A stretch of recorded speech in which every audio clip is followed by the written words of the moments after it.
2020లో తను దిగిపోవడానికి అతిపెద్ద కుట్ర జరిగిందన్నటువంటిది ట్రంప్ నమ్మకం.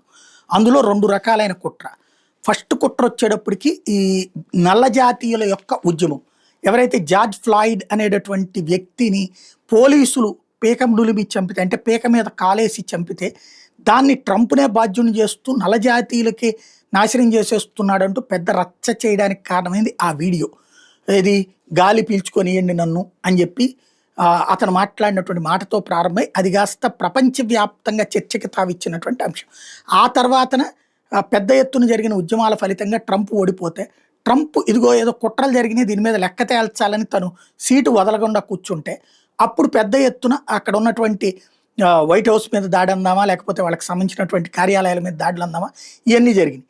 వీటన్నిటి వెనకాల కూడా FBI ఉంది. అప్పుడున్నటువంటి FBI ట్రంప్ ఆధ్వర్యంలోనే ఉన్న వాళ్ళందరూ కలిసి బైడెన్ గెలిపించడానికి జరిపినటువంటి కుట్ర అన్నది ట్రంప్ పదే పదే చెప్తూ వచ్చారు.